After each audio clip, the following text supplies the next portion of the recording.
Right, in this video we're looking at 4 diamonds. We're looking, to match them for earrings. The first diamond you're looking at is a 180i VS2. The other one's a 180i SI1. Now these are also all, GIA graded triple excellent diamonds, but they actually meet the AGS ideal standard too. I would say I'd be pretty confident less than 10% of the diamonds graded GIA triple excellent meet the AGS ideal qualifications. So these are top of the line GIA triple excellence, and that could even be 5%, whatever the case may be. Anyway, so both these diamonds actually make really good matches. The one on the right, although it's an SI1, to the human eye, it's eye clean, especially for earrings. So it looks more like a VS2 to the human eye, which is why these would still be a great match. The average SI1, you don't have to go far out of your way to see the inclusion.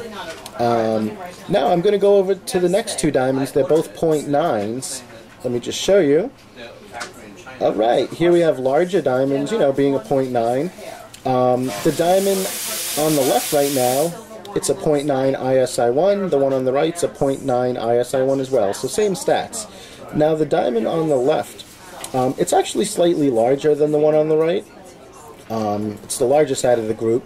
However, the inclusion, it's not 100% eye clean. If you're going out of your way, you're going to find it. And if you look at the clarity pictures on the diamond's webpage, you might see that. For earrings, it's something that no one's really going to see. If you had it in a setting, in a ring, you might pick up, on the inclusion just slightly. And believe it or not, they're all priced around the same. All 4 options are in the same price range. The diamond on the left here, like I said, it's not 100% eye clean. The one on the right is eye clean. So although it's smaller, it's eye clean. That's why the price equals out. Now we're going to go to the next lighting comparison. Okay, now we're viewing the diamonds under spotlighting. Or LED light. If you look at the 2 180s, very consistent. A lot of brilliance coming out of the diamonds. It's good stuff. I'm going to just continue on to the 190. Now the 190, it's interesting. Take a look at the A set on the 190. You're going to see that there are, if you look at the arrows, it looks more black instead of blue.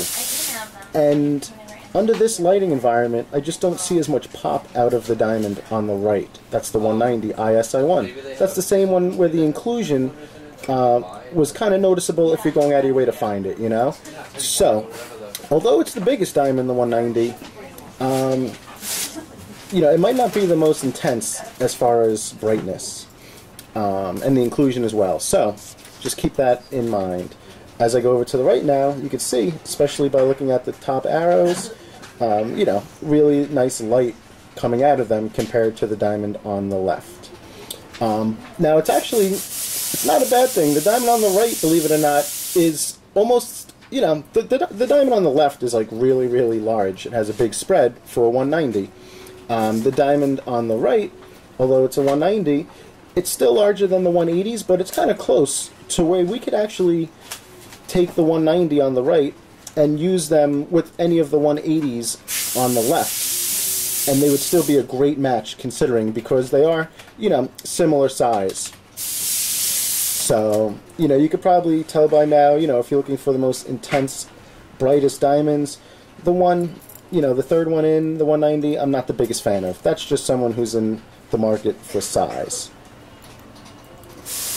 Okay, now we're using artificial natural daylight, and you're going to see, all the diamonds look really good under this light. I'm just going to move on, as you can see. This light's very intense, so as long as they're, all ideal diamonds, they should all look pretty good under this light. There's a lot of diamonds, GIA triple excellence, that are clearly, they take a hit under this light. It's very noticeable. But, these all hold their own. And to tell you the truth, I think I explained it in my last segment, if anything, you might want to eliminate this diamond. It's the largest one. It kind of stands out. It's tough to find a match to it. It didn't look that great under spotlighting. And the inclusion is kind of noticeable. If you look at the clarity pics on the webpage, you'll see that.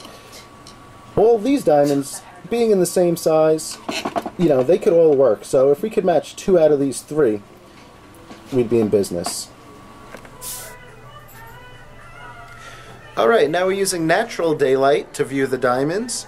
And these are the 3 diamonds that I thought would make a great, you know, match. You can see they're all around the same size. They're all eye clean as well. These all look like VS2s. There's only one real VS2 in here, but even the SI1s look like VS2s. And this is kind of what you're going to be seeing, you know, in normal, everyday viewing. A lot of brilliance coming out of them, just what we want.